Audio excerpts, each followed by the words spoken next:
કમોસમી વરસાદના કારણે ખેડૂતોના ઊભા પાકોને થયેલા નુકસાનને લઈને વિશેષ રાહત પેકેજ આપવાની માંગ સાથે અધિક કલેક્ટરને આવેદનપત્ર પાઠવ્યું છે। કોંગ્રેસ કાર્યાલયમાંથી રેલી સ્વરૂપે હાથમાં બેનર લઈ કાર્યકર્તાઓ શહેરના જિલ્લા સેવા સદન સુધી પહોંચ્યા અને નિવાસી અધિક કલેક્ટરને આવેદનપત્ર આપ્યું છે।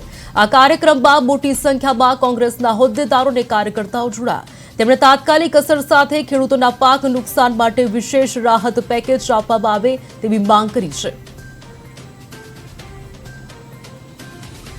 પાર્ટીના હોદ્દેદારો અમારા પ્રમુખ નરસિંહભાઈ અને તમામ હોદ્દેદારોના નેતૃત્વમાં આવેદનપત્ર આપવા માટે આવ્યા છે।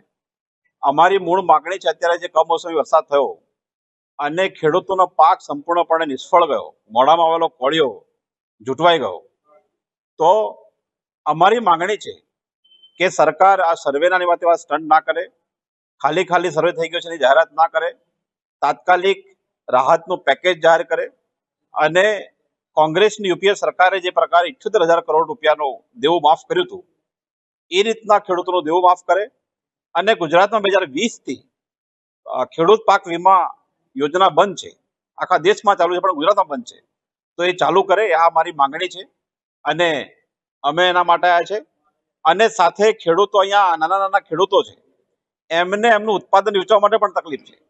અહીંયા જેટલી પણ એપીએમસી છોટાઉદેપુરમાં છે, છોટાઉદેપુરની હોય, કવાંટની હોય, નસવાડીની હોય, દરેક એપીએમસી ભાજપના નેતાઓની એક કોઈ કાર્યાલય બની ગઈ છે, એમના પ્રાઇવેટ ધંધાના જગ્યા બની ગઈ છે।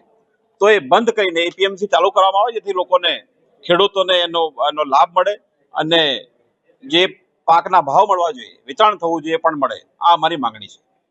સરકારે આ સર્વે ક્યાં કર્યો, કોણે કર્યો, કેટલાક એમના માન્યતા હશે ભાજપના, એમને ખબર હશે, બાકી લોકોને ખબર નથી, ખેડૂતોને ખબર નથી।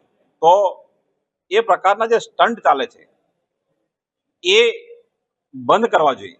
સરકાર હમણાં ગમે તે વાતો કરે છે, છેલ્લે તો જે પણ જાહેરાત કરી એના 5, 10, 15, 20% જ આપતી હોય છે, એટલે એ બધું ના કરે। અમને એમની વાતો પર ભરોસો નથી, લોકોને પણ ભરોસો નથી અને લોકોને ભરોસો નથી, અવાજ અમે રજૂ કરવા પાર્ટીના હોદ્દેદારો અમારા